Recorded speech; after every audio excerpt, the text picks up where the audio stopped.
नेतृत्वको भूमिका, role of लिडरशिपको बारेमा धेरै सैद्धान्तिक पक्षहरू समेटेको छैन। यो महामारीमा व्यवस्थापन गर्दै जाँदाखेरि नेतृत्वको भूमिका के, कसरी व्यवस्था गर्ला भन्ने विषय राखेर दिनमा यो कार्यक्रमलाई अझ व्यवस्थित गर्न सहज पुग्नेछ भन्ने मैले आशा राखेको। सर्वप्रथम विषयवस्तुमा प्रवेश गर्ने क्रममा यहाँहरूसँग सादर निवेदन गर्न चाहन्छु। मैले यहाँ प्रस्तुत गरेका विषयवस्तुहरू अत्यन्त विनम्रतापूर्वक यहाँहरूको समक्ष राखेको छु र सकारात्मक रूपमा यसलाई लिदिन हुन र भएका केही कमी कमजोरीहरू सच्याउनै पर्ने विषयवस्तुहरू छन् पनि त्यसलाई त्यही रूपमा राखियानका लिडरहरू, सहकारी अभियानका नेतृत्वहरू, सहकारी अभियानका व्यवस्थापनमा रहनुभएका उच्च पदस्थ व्यवस्थापनका साथीहरू सबै यो विषम परिस्थिति, आजको महामारी जस्तो विषम परिस्थितिमा समाजमा जुन एउटा जटिलता आएको छ त्यसमा एउटा उदाहरण बन्ने, नमुना बन्ने प्रयास चाहिँ हामीले गर्नुपर्छ। किनभने credit unions are more than bank, cooperators are more than volunteers भनेर भनेको छ, हाम्रा अग्रजहरूले भनेका छन्। त्यसकारणले अहिले साकोस अभियानका नेतृत्व तहबाट, साकोसबाट व्यवस्थापन भएका, सम्पादन गरिएका कार्यहरूले पनि यी कुराहरूलाई स्थापित गर्दै आएका छन् र यो कुरामा हामी अझ सजग भएर लाग्नको लागि पनि यहाँहरूलाई सादर निवेदन गर्न चाहन्छु। यहाँहरूप्रति नेप्सन परिवार हार्दिक आभार र धन्यवाद व्यक्त गर्न चाहन्छ।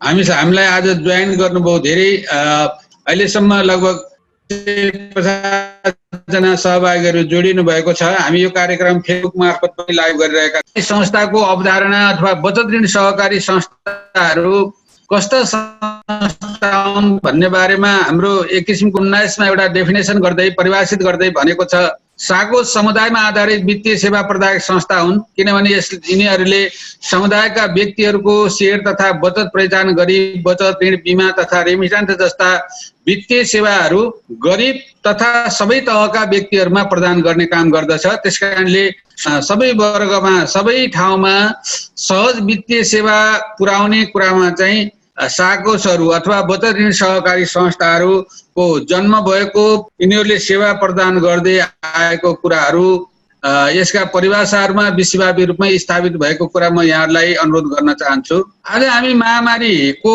अब लगभग 3 महिना व्यतीत गर्दैछौँ। लकडाउनकै अवस्थामा स्थिति जटिल बन्दै गइरहेको छ। साकोसहरू, सहकारी संस्थाहरू, बचत ऋण सहकारी संस्थाहरू सदस्यहरूद्वारा सदस्यहरूकै लागि व्यवस्थापन गरिएको, प्रबन्धन गरिएका संस्थाहरू हुन्। अब हाम्रो संस्थाको मालिकहरू सदस्यहरू हुन्।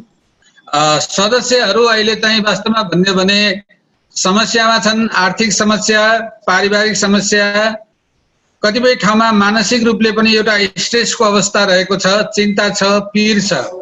हरेक मानव समुदाय अहिले एउटा विषम परिस्थितिमा भएको हुनाले हाम्रा मालिकहरू अहिले चिन्ताको विषयमा छन्। जसले हामीलाई यो अपनत्व दिए, यो नेतृत्वमा पुगाए, यो व्यवस्थापनको उच्च तहमा पुगाए, जसको कन्ट्रिब्युसनबाट, जसको सहकार्यबाट हामीले एउटा आफ्नो संस्थाको पहिचान बनाउन सफल भयौँ, ती मालिकहरू अहिले विभिन्न पारिवारिक, सामाजिक, आर्थिक समस्याहरूमा रुमलिएका छन्, चिन्तामा छन्, पीरमा छन्। त्यसकारणले अहिले हाम्रो साकोस यी सदस्यहरूको लागि यी सबै दुख, पीर, चिन्ता, समस्याहरूको लागि छाता बन्न सक्नुपर्छ अथवा सुरक्षा र सम्वर्धन गर्न सक्नुपर्छ। हामीले सदस्यका समस्याहरूलाई एकदम नजिकबाट निहाल्न सक्नुपर्दछ। यहाँ भनेको छ credit unions keeping members dry, अथवा कठिन समयमा सदस्यको संरक्षक भनेको साकोस हो। साकोसहरूले आफ्ना सदस्यहरूलाई यी विभिन्न किसिमका समसामयिक समस्याबाट जोगाउनको लागि, संरक्षण गर्नको लागि अहिले काम गर्ने बेला चाहिँ आएको छ। यो कुरामा यहाँहरू विदित हुनुहुन्छ। मैले दुईटा कुरामा आदरणीय सहभागी साथीहरूको ध्यान आकर्षण गर्न चाहे। हामी सबै संस्थाले आफ्ना ध्येय, परिकल्पनाहरू, लक्ष्य, उद्देश्यहरू, बिजनेस प्लान, स्ट्राटेजिक बिजनेस प्लानहरू बनाएका थियौँ। अहिले थोरै ध्येयको बारेमा म चर्चा गर्न चाहन्छु। ध्येय स्टेटमेन्ट अथवा मिसन स्टेटमेन्ट भित्र धेरै कुरा लेखिएको हुन्छ, तर हामीले चाहिँ हाम्रो हिजोको ध्येय, हिजोको सहज अवस्थामा ध्येय अथवा भोलिको पनि अन्तिम ध्येय भनेको के भने हाम्रा मालिकहरू, हाम्रा सदस्यहरूको जीवन स्तर सुधार गर्नु, उनीहरूको गुणस्तरीय जीवन यापन गर्न सहयोग पुर्याउनु हाम्रो संस्थाको अन्तिम ध्येय हो। तर अहिले हामी क्राइसिस अथवा एउटा विपद र सङ्कटको घडीमा छौँ। यो बेलामा साकोसको लिडरहरूले नेतृत्वहरूले बुझ्न पर्ने कुरा के हो भने हिजो हामी improve the life of member भनेर भनिरहेका थियौँ, भन्छौँ, गर्छौँ, भोलि पनि यो निरन्तरताको विषय हो। तर अहिले यो जोखिम अथवा यो अहिलेको यो आपद विपद यो विषम परिस्थितिमा अब हाम्रो ध्येयमा अलिकति हामीले सोच्न पर्यो। अहिले चाहिँ के हो भने protect the life of member अथवा सदस्यहरूको जीवन रक्षा गर्नु र जोगाउनु अहिले हामी साकोस नेतृत्वको लागि, साकोसहरूको लागि सबैभन्दा महत्त्वपूर्ण कुरा हो। मैले यसो भनिरहँदा सदस्यको जीवन स्तर उकास्ने, गुणस्तर बनाउने, आर्थिक, सामाजिक, सांस्कृतिक र वातावरणीय रूपले हाम्रा हरेक मालिकलाई समृद्ध तुल्याउने हाम्रो ध्येय यो सहकारीको स्थापनाको ध्येय हो। यसलाई कन्टिन्युटी गर्दै अहिले लिडरसिपले कार्य गर्दाखेरि, कार्य सम्पादन गर्दाखेरि, बिजनेस कन्टिन्युटी प्लान बनाउँदाखेरि निर्णय हाम्रा मालिकहरूको जीवन रक्षा गर्ने, जोगाउने, उनीहरूलाई शारीरिक, मानसिक, सामाजिक रूपले तनावमुक्त गराएर काम गर्ने कुरातिर विशेष ध्यान दिनुपर्ने अवस्था भएको कुरा पनि म यहाँहरूलाई अनुरोध गर्न चाहन्छु। अब यो सहकारीको इतिहासले देखाएको पथ अलिकति म यसको हिस्टोरिकल ब्याकग्राउन्डमा जान चाहन्छु। म परिभाषाको कुरा गर्दिन, सिद्धान्तको कुरा गर्दैन, मूल्यको कुरा गर्दैन। यहाँहरू अत्यन्तै विज्ञ हुनुहुन्छ। मात्रै हामीले यो विषम परिस्थितिमा सहकारीको इतिहास, सहकारीको पृष्ठभूमि, यसको इतिहास, दर्शनले हामीलाई के कुरा सिकाउँछ, के कुराको पथप्रदर्शन गर्छ भन्ने कुरामा मैले चाहिँ अनुरोध गर्न चाहन्छु। रोजडेली अगुवाहरू अथवा रोबर्ट ओवेन एफडब्ल्यू राइफाइसनदेखिका इतिहासहरू बेलायतमा बेलायत सहकारीको जननी देश, त्यहाँ चाहिँ सहकारी स्थापना हुँदा हामीले सहकारीको स्थापना, सहकारीको जन्म नै कष्टकरको समयमा भएको छ। म सबै नेतृत्व तहका साथीहरूलाई अत्यन्त आदरणपूर्ण रूपमा चाहिँ निवेदन गर्न चाहन्छु, हामीहरूले मनन गरौँ, रियलाइज गरौँ, यो अनुभूति गर्ने कुरा हो, हामीले यसलाई गरौँ। बेलायतमा सहकारी रोबर्ट ओवेनले सहकारीको आवश्यकता बोध गरिरहँदा, रोजडर पायनरहरूले उपभोक्ता सहकारी स्थापना गरिरहँदा त्यहाँ बेरोजगारी थियो, त्यहाँ महँगी थियो, त्यहाँ चाहिँ त्यो अवस्थामा मान्छेहरूले अत्यन्तै चर्को मूल्य चुकाउनु परेको स्थिति थियो। त्यो बेलामा यो महँगी र विषम अवस्थाबाट औद्योगिक क्रान्तिपछि निम्तिएको बेरोजगारीको समस्या सृजना गर्ने सन्दर्भमा सहकारीको जन्म भयो। जुन जन्म भएको, जुन मजदुरहरूले बनाएको सहकारीका नियम, सञ्चालनका नियमहरू आज विश्वव्यापी रूपमा सहकारी सिद्धान्तको रूपमा अगाडि बढे। जर्मनीमा बचत ऋण सहकारी संस्थाको स्थापना, संस्थापक गर्ने father of credit union Friedrich William Raiffeisen, जसले मानव समृद्धिको लागि 3S को फर्मुला सूत्र, स्वसहयोग, स्वशासन र स्वउत्तरदायित्वको सूत्र प्रतिपादन गर्नुभयो। त्यो बेलामा जर्मनीमा भूकमरी पक्रेको थियो, अनावृष्टि भएको थियो, एक पाथी अन्न लिएको त्यहाँका सामान्य परिवारका मान्छेहरूले 10 पाथी अन्न चुकाउनु पर्ने वित्तीय शोषणको अवस्था थियो। त्यो बेलामा उहाँले सम्पूर्ण जनसमुदायलाई भन्नुभएको छ, गरिबीसँग लड्ने, शोषणसँग लड्ने मसँग कुनै जादुको छडी त छैन, तर तपाईहरुले साथ दिनुहुन्छ भने मैले यसबाट उन्मुक्त पाउने उपायहरूको खोजी गर्न सक्छु। त्यसकारणले यदि हामी मिलेर बचत गर्न सक्यौं भने हामीले यी कुराबाट उन्मुक्ति पाउन सक्छौं। त्यसकारणले यी अग्रणी यो इतिहासले सहकारीका पिताहरूले हामीलाई सिकाएको कुरा के हो, लिडरहरूले आत्मसात गर्नुपर्ने कुरा भन्दाखेरि गरिबी, अभाव, संकटको समयमा समुदायलाई बाटो देखाऊ, समुदायलाई सहयोग गर, समुदायलाई संरक्षण गर, निरन्तर सहकार्यको मार्गमा डोटाऊ। इतिहासले देखाएको पथ यो हो। आज हाम्रो देश, आज हाम्रो समाज, आज हाम्रा सदस्यहरू गरिबी, अभाव र संकटको समयमा छन्। त्यसकारणले अहिले सहकारी नेताहरू, सहकारी अभियन्ताहरू, सहकारी नेतृत्वहरूले समुदायलाई यो विपत्तिबाट उन्मुक्त पाउने बाटो देखाउनु परेको छ। यो बेलामा सहयोग गर्नु परेको छ, सदस्यहरूको र समुदायको संरक्षण गर्नुपर्ने छ र यो कुराबाट हामीले त्यति बेला सहज अनुमति पाउँछौं जुन बेला हामीले निरन्तर सदस्यहरूलाई सदस्यको बीचमा सहकारी बीचको सहकार्य, सहकारी र सञ्जालको बीचको सहकार्यलाई सँगसँगै लिएर जान सक्यौं भने यो कुरालाई उन्मुक्ति पाउन सक्छौं, लैजान सक्छौं। नेपालमा सहकारी स्थापनाको पृष्ठभूमि हेर्नुभयो भने 2013 सालमा नेपालको सहकारी अभियानमा बखान सिंह गुरुङले जुन चितवनमा चाहिँ चितवनको बखानपुर अहिले जसलाई शारदा नगर भनिन्छ त्यहाँ बखान ऋण सहकारी समिति स्थापना हुँदाखेरि पनि बाढी पीडितबाट पीडित भएका मानिसहरूको उत्थान गर्नको लागि सहकारी स्थापना गरिएको थियो। त्यसकारणले सहकारीको ऐतिहासिक पृष्ठभूमिले विपत्तिमा साथ दिने संस्था भनेकै सहकारी हो र सहकारीका लिडरहरूको परीक्षण गर्ने बेला पनि यो विपदको घडीमा उनीले आफ्नो समुदायलाई कसरी अगाडि लैजान्छन्, आफ्ना सदस्यहरूको संरक्षण कसरी गर्छन्। मैले अलिकति पृष्ठ मात्रै जोड्न खोजेको आजको दिनमा नेपाल बचत तथा ऋण केन्द्रीय सहकारी संघ नेप्सुन, जहाँ आज हामीले गौरव गर्छौं। साकोस अभियानको शीर्ष संघ आज अघि अध्यक्षले नेप्सुनले गरेका धेरै कुराहरू गर्नुभयो। यो स्थापना गर्ने जुन बेलामा नेपालमा सहकारी ऐनै आएको थिएन, त्यो बेलामा अब नेपालमा बचत समूहहरू फट्ट रूपमा गठन भएका थिए। त्यो अवस्थामा अब यसलाई संस्थागत गर्नको लागि, यसको नेतृत्व गर्नको लागि यिनीहरूको एउटा संघ चाहिन्छ भनेर ऐन आउनुभन्दा पहिले नै 25 वटा समूहहरूबाट चाहिँ केन्द्रीय संघको परिकल्पना गरेर दिगो संस्थागत विकासको छाता संघको रूपमा नेतृत्व गर्नुपर्ने संस्थाको आवश्यकता महसुस गर्ने व्यक्तित्व चाहिँ हाम्रा प्रजातान्त्रिक विकासका चिन्तक श्रद्धेय अग्रणी श्री भोजराज घिमिरे हुनुहुन्थ्यो, जो नेप्सुनका अध्यक्ष हुनुहुन्छ। मैले अलिकति यो रिमाइन्ड गराउन खोजेँ साथीहरूलाई, किनभने नेतृत्वहरूले विषम परिस्थितिमा बाटो देखाउने कुरा, जसरी लिडरसिपको बारेमा हामीले सुन्ने गरेका छौं, know the way show the way go the way, know बाटो वे पूर्व पहिचान, नेतृत्वले जहिले पनि बादल पारी देख्नुपर्छ भनेको यही हो। भोलि आउने समस्याहरूलाई आजै आकलन गरेर अगाडि बढाउनु पर्ने आवश्यकता हाम्रा अग्रजहरूले देखेका थिए। त्यस्तै बचत तथा ऋण सहकारी एवंका अगुवाहरू, यिनी अनुहारहरूलाई सम्झाउनु पर्छ, यिनीले भनेका कुराहरू हामीले अनुभूत गर्नुपर्छ। उहाँहरूले अहिले पनि दिने अन्तर्वार्ताहरू, उहाँहरूका लेख समाचारहरू, उहाँहरूका अभिव्यक्तिहरू हाम्रा लागि जहिले पनि मार्गदर्शन बन्न सक्छन्। यिनीहरूले साकोस अभियानको मार्ग फराकिलो पार्नको लागि समुदायको विपन्न वर्ग जहाँ अन्य वित्तीय निकायहरूको पहुँच पुग्दैन, त्यो ठाउँमा सहज वित्तीय सेवा पहुँच बनाउनको लागि आज विरत एउटा नेपालमा साकोस सञ्जालको खडा गर्नुभयो। कैलाश भक्त प्रधानाङ्ग, मिनराज कणेल, ऋषिराज घिमिरे, डीबी बस्नेत, नेप्सुनका पूर्व अध्यक्षहरू यी बचत ऋण सहकारी अभियानका अगुवाहरू हुन्, सहकारी अभियानका अगुवा हुन्। ऋषिराज घिमिरे सरले भन्नुहुन्थ्यो अध्यक्ष हुँदाखेरि, यो नेप्सुनको अन्तर्लगानी कार्यक्रम मैले सुरु गर्दाखेरि, हामीले सुरु गर्ने प्रयास गर्दाखेरि 3 करोड रुपियाँ जम्मा भयो, हामीले विश्व जितेको जस्तो अनुभूति गर्यौं। तर अहिले नेप्सुनले यो रूपमा आयो। त्यसकारणले नेताहरूले सपना देख्ने, त्यो सपनाको सानैबाट सुरु गर्ने र त्यसलाई चाहिँ यथार्थमा परिणत गर्ने काम गर्छन्।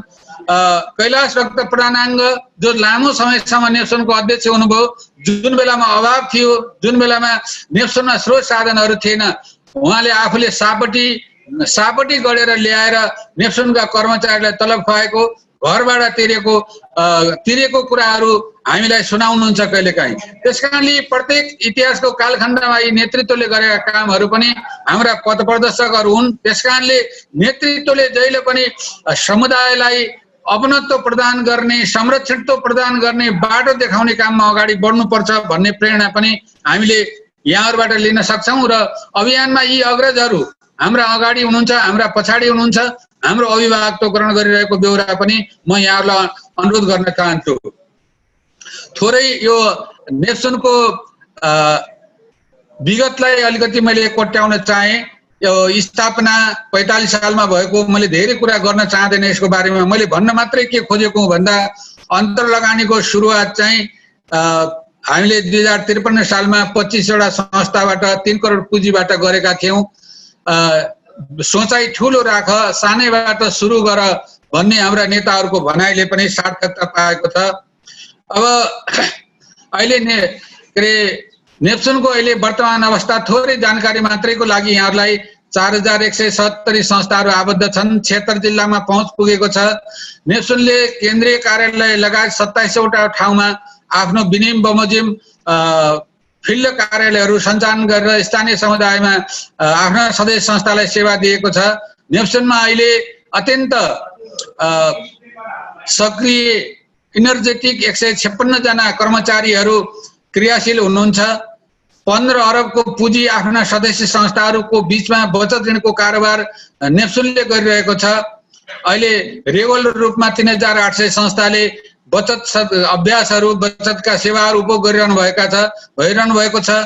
900 संस्थाहरूले ऋण उपयोग गर्नुभएको छ। 13 अरब बचत सङ्कलन भएको छ र अहिले हामीले समुदाय आफ्ना साकोसहरूको तरलता व्यवस्थापन व्यवसाय प्रवर्धनको लागि 7 अरबको ऋण लगानी गरेका छौँ। बन्दाबन्दी अवस्थामा पनि नेप्सुन र साकोस बीचको अन्तर सम्बन्ध अझ प्रगाढ हुँदै गएको छ। 2 अर्ब बचत र वृद्धि भएको छ भने 65 करोड ऋण लगानी गरेर यो अवस्थामा परेको सदस्यहरूको समस्यालाई पनि नेप्सुनले निरन्तर रूपमा सम्बोधन गर्दै आएको छ। ऋण पनि लगानी गरेको छ। यहाँहरूले सुन्नुभएको छ हाम्रा सदस्यहरूको तरलता व्यवस्थापन यो महामारीपछि आर्थिक मन्दीमा आउने तरलता व्यवस्थापन गर्नको लागि तरलता कोषको पनि पर्याप्त व्यवस्था गर्दै नेप्सुन अगाडि बढेको कुरा पनि म यहाँहरूलाई अनुरोध गर्न चाहन्छु।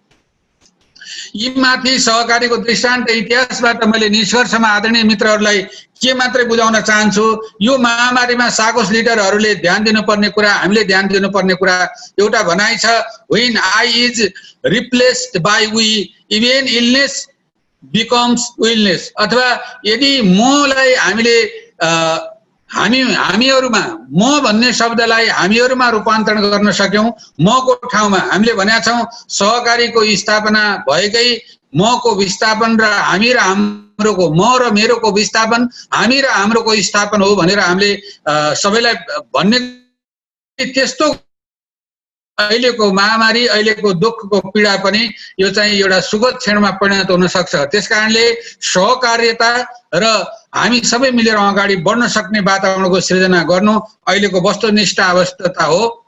मैले धेरै कुरा यहाँहरूलाई भन्न चाहिन्न। कोभिडको स्थिति अब यो 2019 डिसेम्बरमा चीनको वुहानबाट यो सुरु हुँदाखेरि हामीले नेपालमा आउँछ कि आउँदैन, हुन्छ कि हुँदैन, यस्तो होला कि नहोला अन्यलको स्थितिमा थियो। तर यसले विकराल रूप लिँदैछ। अहिले विश्वका 213 देशहरू संक्रमित छन्।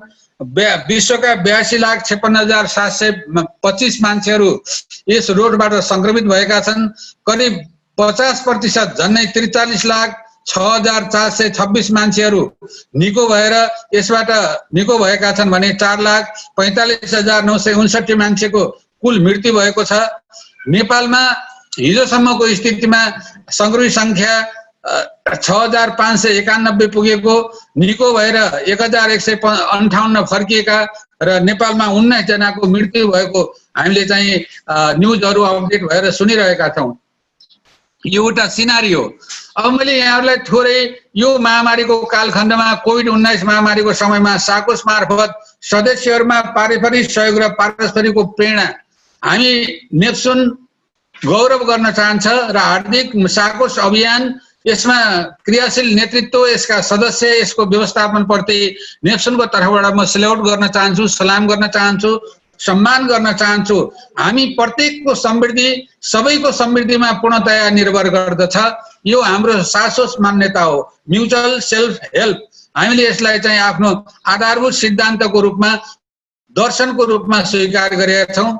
वित्तीय सहकारीहरू, बचत ऋण सहकारीहरूको धरातल भनेकै पारस्परिकता हो। हामी मेरो अभ्यासको सुरुवाती चरणमा प्रतिस्पर्धी वित्तीय निकायहरूसँग अब यो पीसीआर परीक्षण जस्ता कुराहरूमा पनि हाम्रो सहकारीहरूले योगदान दिएको छ भन्नु पर्छ।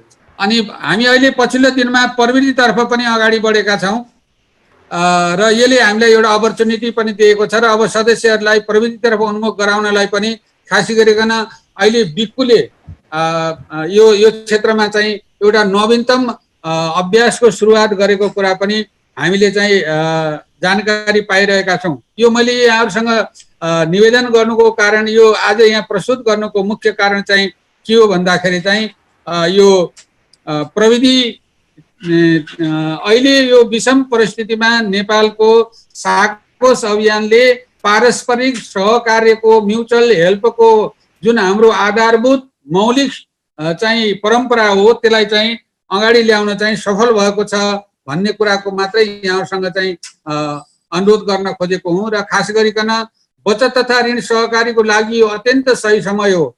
पारस्परिकताको आफ्नो प्राचीन मान्य पुनर्स्थापित गर्ने र त्यसलाई पहिचान बनाउने बेला हामीलाई आएको छ। म आदरणीय साथीहरूलाई यो प्रकोपको कठिन परिस्थितिमा सदस्यहरू छन्, अझ कतिसम्म यो समय रहने हो, अन्यलको स्थिति रहेको छ। वित्तीय संस्थाहरूलाई पनि यसले जोखिममा पार्ने सम्भावना बढ्दै गएको छ। यसले सदस्यहरूको जीवन र जीविकोपार्जनमा पार्ने असर बिस्तारै अब हामीले यसले देखाउन पनि थालेको हामीले अनुभूति गरिरहेका छौँ। यो अहिलेको स्थिति सन् 2008 को आर्थिक मन्दी भन्दा पनि अझ बढी चर्किलो हुन्छ कि भन्ने स्थिति देखा परेको छ। वित्तीय असुरक्षा प्रष्ट सङ्केतहरू देखा पर्दैछन्। यस्तो अवस्थामा बचत ऋण सहकारी संस्थाहरूका लिडरहरू सृजनात्मक भएर सदस्यहरूले एकले अर्कोलाई सहयोग गर्ने वातावरण बनाउन सक्यौँ भने हामीले योसँग सजिलै लड्न सक्छौँ अथवा यसलाई चाहिँ यसबाट उन्मुक्ति पाउने वातावरणको सृजना गर्न सक्छौँ। त्यसकारणले यो व्यवसायको निरन्तरताको लागि सहकार्यको मार्गलाई अझ बढाएर लानुपर्ने अवस्था पनि आएको छ। अब मैले यहाँ एउटा चित्र प्रस्तुत गरेको छु आदरणीय सहभागी साथीहरू। There are two types of people. दुई प्रकारका समुदाय लिडरसिपमा दुई प्रकारका मान्छेहरू हुन्छन् अरे। अब यहाँ यो दुईटै मान्छे खाल्डोमा परेको अवस्था यहाँ चित्रण गरिएको छ र एकजना चाहिँ अप्ठ्यारोमा पर्दाखेरि त्यो समस्यालाई थाती राखेर बसेको छ भने अर्कोले चाहिँ त्यसलाई चाहिँ अगाडि बढाएको छ। भन्नाको मतलब यदि विषम परिस्थितिलाई पनि हामीले सृजनामा बदलेर काम गर्न सक्यौँ भने त्यसबाट उन्मुक्ति पाउन सक्छौँ। संसारमा कुनै पनि चिज स्थायी छैन, त्यसकारणले यो महामारी पनि एक दिन हामीबाट भाग्नै पर्छ, जानै पर्छ। यो विज्ञान पनि हाम्रो सँगै छ, हाम्रो विचार पनि हामीसँगै छ, हाम्रो सकारात्मक सोच पनि हामीसँगै छ, हामीसँग मानवीय सहकार्यको दरिलो अनुभूति पनि छ। त्यसकारणले गर्दाखेरि हामी अगाडि जान सक्ने स्थिति हुन्छ। त्यसकारणले यो अवस्थामा हामी हात बाँधेर बस्ने होइन। अब हामी कोरोना महामारीसँगै जुझ्दै सावधानी अपनाउँदै सुरक्षाका सबै विधिहरू अवलम्बन गर्दै योसँग हामीले आफ्ना क्रियाकलापहरूलाई अगाडि बढाउनु पर्ने अवस्था पनि सिर्जना भएको छ। अब म थोरै लिडरसिपको बारेमा यहाँहरूलाई कुरा गर्न चाहन्छु। अब यो लिडरसिपको परिभाषाको धेरै कुरा केही पनि गर्न चाहँदैन, मात्रै मैले यहाँ थप्न खोजेको कुरा के हो भन्दाखेरि अहिले सकारात्मक पोजिटिभ एटिच्युडको आवश्यकता छ। यो विषम परिस्थितिमा हामी अत्यन्त सकारात्मक ऊर्जाको साथ लिडरसिप प्रदान गर्न सक्यौँ भने हामीले यसबाट चाहिँ सजिलै उन्मुक्ति पाउन सक्ने, दिन सक्ने र सदस्यहरूलाई सेवा दिन सक्ने स्थिति हुन सक्छ। त्यसकारणले लिडरसिप इज यो relationship that create positive change. सकारात्मक ऊर्जा ल्याउनको लागि, सकारात्मक परिवर्तन ल्याउनको लागि नै अहिलेको महामारीमा चाहिँ लिडरसिपको भूमिका अपरिहार्य बनेको छ। त्यसकारणले विपदमा नेतृत्व भनेको केही पनि होइन, take care of our people अथवा हाम्रो सदस्यहरूको रेखदेख नै अहिले चाहिँ के हो त हाम्रो लागि भन्दाखेरि चाहिँ सबैभन्दा लिडरसिप एप्रोच अहिलेको सबैभन्दा विपदको लिडरसिपको एप्रोच भनेको टेक केयर अवर पिपुल अथवा take care of our member. सदस्यहरूको केयर गर्नु नै अहिलेको सबैभन्दा नेतृत्वको महत्त्वपूर्ण कुरा हो भन्ने मलाई लाग्छ। अब हामी लिडरसिपमा छौँ, हामी नेतृत्वमा छौँ, चाहे त्यो व्यवस्थापनमा छौँ, चाहे सञ्चालक समिति वा अन्य उपसमितिहरूमा जुनसुकै तहको नेतृत्व भने पनि नेतृत्वको उपस्थिति के को लागि हो भने जहाँ जटिलता हुन्छ त्यो जटिलतामा सरलता ल्याउनको लागि, असहजतामा सहजता ल्याउनको लागि, अस्पष्टतामा स्पष्टता ल्याउनको लागि, विविधतामा समावेशिता ल्याउनको लागि, मनमुटावमा मेलमिलाप ल्याउनको लागि, बहुलतामा एकता ल्याउनको लागि र सङ्घात्मक अवस्थामा अखण्डता ल्याउनको लागि हाम्रो यो नेतृत्व अपरिहार्य अथवा हाम्रो उपस्थिति भएको। त्यसकारणले हामीलाई चिन्नु चाहिँ अत्यन्त आवश्यक छ। अब यो नेतृत्वको जहिले पनि नेतृत्वको क्षमताको परीक्षण सहज परिस्थितिमा हुँदैन रे मित्रहरू।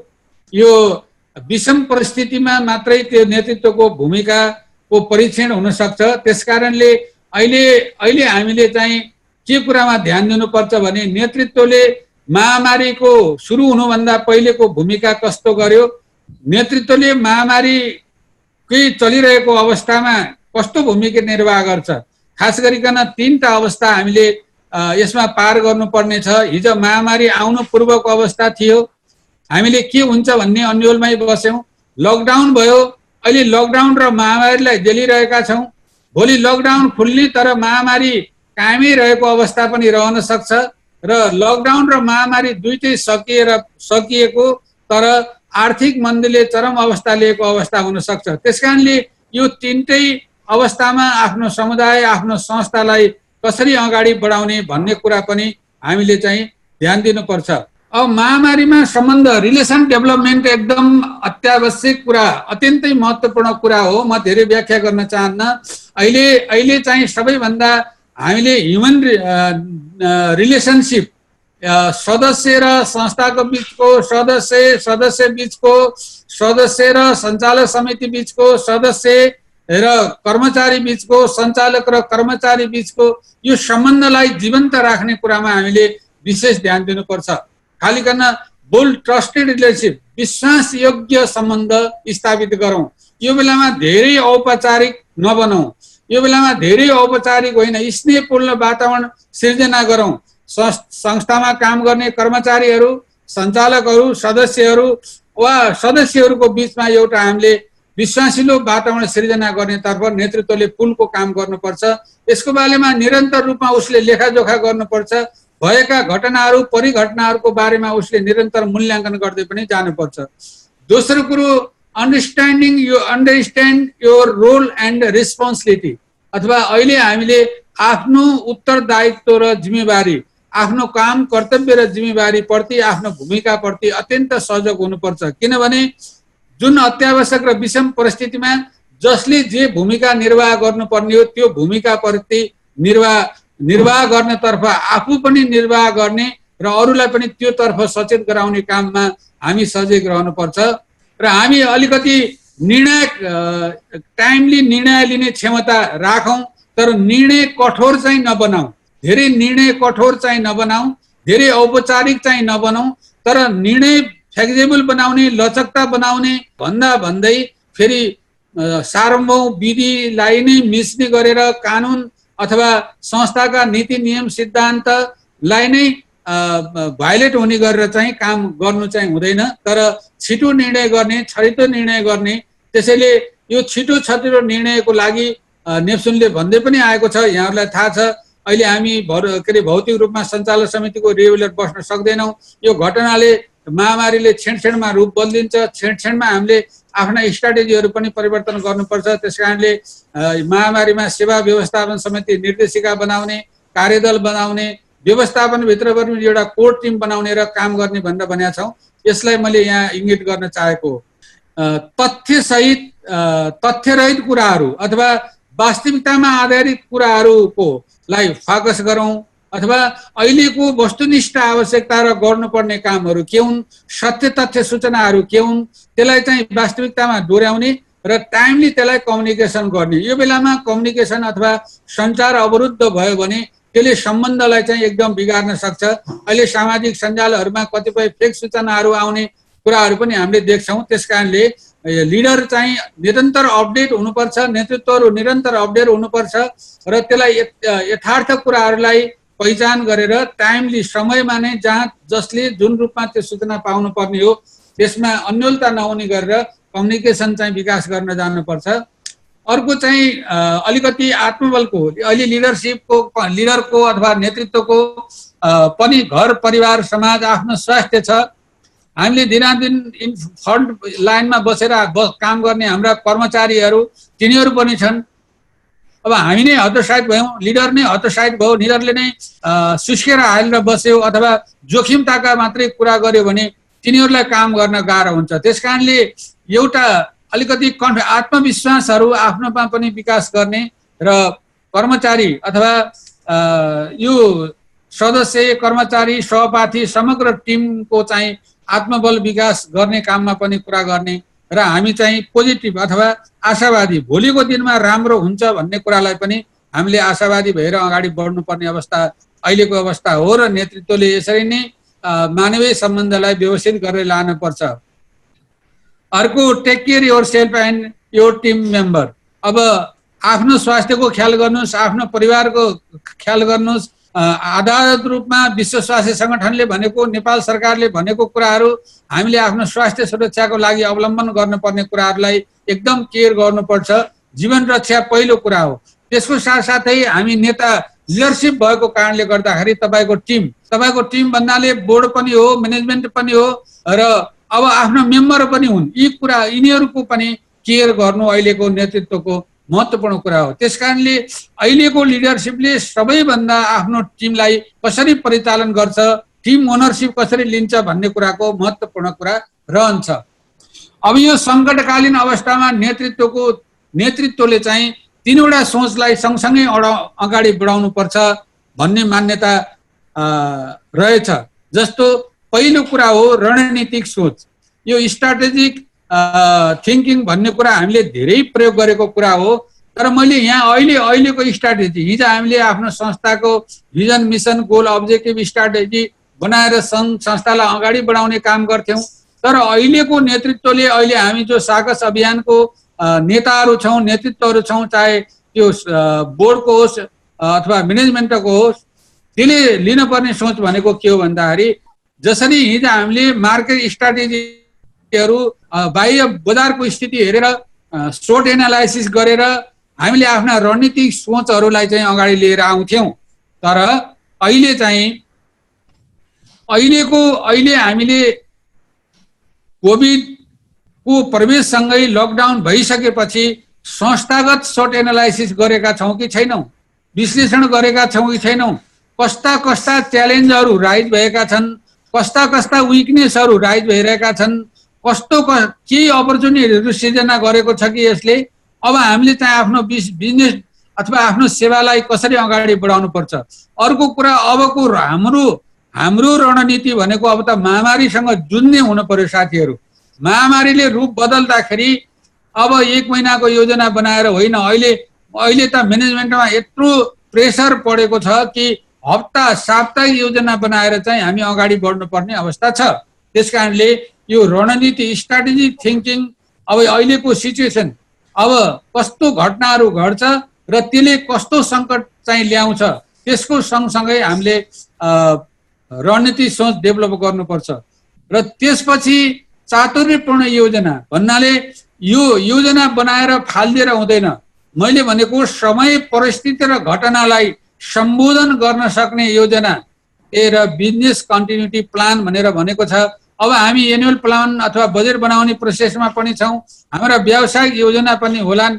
तर अब ग्रोथ र डेभलपमेन्टलाई मात्र हेरेर हुन्छ कि अब संरक्षणको कुराहरू यथास्थितिमा रहनको लागि पनि हामीलाई धेरै चुनौतीहरू आएका छन्। त्यसकारणले गर्दाखेरि अब लिडरसिपले चाहिँ अब अलिकति चातुर्यपूर्ण योजना चाहिँ बनाउनु पर्ने बेला चाहिँ आयो। हाम्रो टेक्टिकली खेल्नुपर्छ अब यो महामारीसँग। अब हामीले हाम्रा सदस्यहरूलाई कस्ता किसिमका योजना लिएर चाहिँ अगाडि बढाउने भन्ने कुरामा पनि सोच्न पर्ने कुरा हुन्छ। अर्को, कार्यगत परिचालन। अब यो बेलामा मैले अघि पनि यहाँहरूलाई निवेदन गरेँ कि यो बेलामा चाहिँ अब यो भाषण गरेर अथवा तपाईँले बोलेको कुरामा मात्रै अब समुदायले विश्वास गर्दैन। अब अभियानको नेताहरूले काम गरेर देखाउने बेला आयो, कामबाट प्रमाणित गर्ने बेला आयो। तपाईँले समुदायमा परिवर्तन गर्न खोजेको कुरा के हो, महामारीबाट उन्मुक्ति दिलाउनको लागि अब हामीले कस्तो किसिमले अगाडि बढ्दैछौँ भनेर देखाउने बेला भएको हुनाले यो तीनटै कुराहरू, रणनीतिक सोच, चातुर्यपूर्ण योजना र कार्यगत परिचालन, यो तीनटा कुराको सोचलाई अगाडि लिएर नेतृत्वले अत्यन्तै सजगताको साथ हामी अगाडि जानुपर्ने अवस्था छ। अब मैले यो कुरा भनिसकेँ अघि नै, यो रणनीतिक सोच हुने लिडरसिपहरूले आफूलाई अहिले यो अवस्थामा हामीले लोयल राख्नुपर्छ, नरम राख्नुपर्छ। धेरै कुराहरू आफूलाई अपडेट राख्नुपर्छ सूचनाको कुरामा, न्युजको कुरामा। किन भन्दाखेरि अध्यक्षले अथवा संस्थाको मुख्य मान्छेहरूले, लिडरहरूले के भन्छन् त्यही कुरा समुदायले गर्छ। अर्को हामीले चाहिँ आफ्ना न्यायपूर्ण तरिकाले आफ्ना अधिकारहरूको प्रयोग गर्नु पर्यो। अलिकति आफूलाई चाहिँ सकारात्मक रूपले अलिकति विरत सोचहरू, ठुलो सोचाइहरू राखेर अगाडि काम गर्नु पर्यो र अत्यन्तै दयालु हुनु पर्यो। दया भनेको मानवीय संवेदनाको विषयमा, मान्छेको दुःख पीडाको बारेमा यो बेलामा चाहिँ हामीले समुदायमा रहेका मान्छेहरू, हाम्रा कर्मचारीमा पनि निरन्तर रूपमा चाहिँ यो दिनादिन इन्फ्रन्ट डेस्कमा बसेर काम गर्नेहरूलाई अत्यन्त हुनुपर्छ अरे। त्यस कारणले यो कुरा ख्याल गर्नुपर्छ। मलाई अस्ति एकजना हाम्रो डिसिओ साहबले सेयर गर्नुभएको थियो, अब अरू संस्था होला, एउटाको मात्रै नाम चित्त नदुखाउनु होला, मलाई थाहा नभए मैले उदाहरणको रूपमा प्रस्तुत गरेको। अहिले बिक्कु बचत ऋण सहकारी संस्थामा चाहिँ काम गर्ने, इन्फ्रन्ट डेस्कमा काम गर्ने, फ्रन्ट लाइनमा काम गर्ने कर्मचारीहरू कार्य सम्पादन गरेर सबै कामहरू सम्पन्न गरिसकेपछि मात्रै सिओ अफिसबाट निस्कने, अर्थात् उनीहरूले आफूलाई एक्लो फिल नगरून्, उनीहरूलाई समृद्धित्व फिल प्रदान गर्नको लागि। त्यसकारणले हामीले काम गर्ने कर्मचारीहरू अथवा आफ्ना सहपाठीहरूप्रति अत्यन्तै नरम र दयालु स्वभावहरू पनि अहिले देखाउनु पर्ने अवस्था छ। त्यस्तै सेल्फ कन्ट्रोल, अलिकति मोटिभेसन पनि हुने खालको र आफूलाई पनि अवेरनेस गर्ने खालले रणनीति सोच अगाडि बढाउनु पर्छ भने चातुर्वर्ण्य योजना र कार्यकल्पना तहमा नेतृत्वले सङ्कट समाधानका औजारहरू के हुन्, यो मानवीय सम्बन्ध र तनावहरू बुझ्न सक्ने सक्षमता कसरी विकास गर्न सकिन्छ, नेतृत्वलाई सहयोगी सिद्ध हुने निर्णयहरू, सहयोगी औजारहरू के हुन्, तपाईँले त्यो केन्द्रीय सङ्घ अब विभिन्न सञ्जालहरूका कुराहरूबाट पनि त्यो खोजी गर्नु पर्यो र आफू अपडेट हुनु पर्यो। अर्को टाइमली निर्णय, यदि यो अहिलेको अहिले मलाई लाग्छ जोखिम व्यवस्थापन कार्यदलको बैठक दिनको 2 पटक पनि बस्न पर्ने अवस्था हुन सक्छ। उच्च व्यवस्थापनको बैठक पनि बस्न सक्ने हुनुपर्छ। अब अनौपचारिक भए पनि मुख्य पदाधिकारी उच्च व्यवस्थापनको बीचहरूमा, सञ्चालकको बीचमा छलफल हुनुपर्ने स्थिति हुन सक्छ। त्यसकारणले यो कुरालाई हामीले ध्यान दिनु पर्यो। सहयोगी र उत्तरी समूहहरूको निर्माण गर्नु पर्यो। समूह सबैभन्दा यसमा टिममा मलाई बायसनेस गरियो, मलाई ओनरसिप दिएन अथवा मलाई अनदेखा गरियो भन्ने किसिमको कसैलाई पनि फिलिङ नहोस्। त्यसकारणले लिडरले टिमहरू निर्माण गर्ने र त्यो टिमलाई परिभाषित भूमिकाहरू दिने कुरामा पनि हाम्रा काम, कर्तव्य, अधिकार सबै कुराहरू छन्, तर अहिले ती सबै अर्धमूर्छित अवस्थामा छन्। हिजो बनाएका कुराहरू अहिले हामीले विषम परिस्थितिमा चाहिँ धेरै व्यवहारिक बन्नु परेको छ। त्यस्तै सङ्कट व्यवस्थापनको व्यवहारिक ज्ञान र सिप पनि हामीले बिस्तारै आर्जन गरेर जानुपर्छ। अब महामारीमा टिम व्यवस्थापन, अब यो टिमको बारेमा आदरणीय साथीहरूलाई धेरै जानकारी छ, तर अहिले नेतृत्वले विषम परिस्थितिमा विशेष ध्यान दिनुपर्ने कुराहरू, हाम्रो सञ्चालकहरू, हाम्रो उपसमितिका साथीहरू, हाम्रा सदस्यहरू जुन टोलमा बस्नुहुन्छ, जुन ठाउँमा बस्नुहुन्छ, हाम्रो कर्मचारीहरू हुनुहुन्छ, यो बीचमा एउटा टिम बनाएर जो जहाँ छ त्यहीँबाट आफ्ना साकोसका सूचनाहरू र काम गर्ने, मानवीय सम्बन्ध काम गर्ने कुरामा टिम व्यवस्थापनमा विशेष ध्यान दिउँ। यदि टिम व्यवस्थापन राम्रो भयो भने धेरै कुरा हुन्छ अरे। कम्युनिकेसन र जहिले पनि लिडरले, जहिले पनि नेताले एकदम ध्यान दिनुपर्ने कुरा म अनुरोध गर्न चाहन्छु। सूचना, तपाईको भनाइ, communication is open, honest and respectful हुनुपर्छ अरे। भनेको मतलब हाम्रा सूचनाहरू जहिले पनि ओपन हुन्, तपाईले जे भन्न खोज्या हो त्यो प्रष्ट रूपमा राख्ने, दोभाषी कुराहरू यो परिस्थितिमा गर्नु हुँदैन। जस्तो ती कुराहरू इमानदारितामा ओतपूर्ण भएको हुनुपर्छ र हामीले यो बेलामा प्रयोग गर्ने सूचना सञ्चारका शब्दावलीहरू रेस्पेक्टफुल अथवा आदरणीय हुनुपर्छ, सकेसम्म मिठासले भरिएको हुनुपर्छ। त्यसले चाहिँ टिमलाई एउटा ऊर्जा थप्दछ। र अर्को चाहिँ के भनिन्छ भन्दाखेरि कुनै पनि मान्छेलाई तपाईले जिम्मेवार बनाएर दिनुभयो भने उसले रिस्क ग्रहण गर्न सक्छ। People are comfortable taking reasonable risk. उसलाई तथ्यपर ढङ्गले उसलाई जिम्मेवारी बनाएर चाहिँ दिनुभयो भने त्यसप्रति उसले जोखिम लिन सक्छ। तर नराम्रो हुँदाखेरि, राम्रो हुँदाखेरि अर्काले पाउने गरेर कसैले पनि रिस्क लिन सक्दैन। त्यसकारणले टिमलाई चाहिँ जिम्मेवारपूर्ण बनाउने तर्फ पनि हामीले ध्यान दिनु पर्यो। अनि member of the team make high quality decision together. यदि टिममा बसेर हामीले चाहिँ काम गर्यौं भने धेरै मान्छेहरू एकाङ्ग प्रवृत्तिको हुन्छन्, एक्लै बसेर काम गर्न रुचाउने, साथीहरूसँग शेयर नगर्ने, मैले भनेको कुरा सबैले मान्दै हुन्थ्यो भन्ने मानवीय स्वभाव हुन सक्छ। तर यसो होइन। कहिले पनि होइन, झन् यो महामारीमा त हुँदै होइन। यस्तो बेलामा हामी 2 वा 3 जना 4 जना छलफल गरेर यदि निर्गुण निकाल्यो भने त्यसले चाहिँ एउटा निष्कर्ष अत्यन्त चाँडो पनि निकाल्छ र त्यो पोजिटिभ पनि निस्कन्छ। त्यसकारणले टिममा चाहिँ छलफल गरेर निष्कर्ष निकाल्ने तर्फ हामी जानुपर्छ।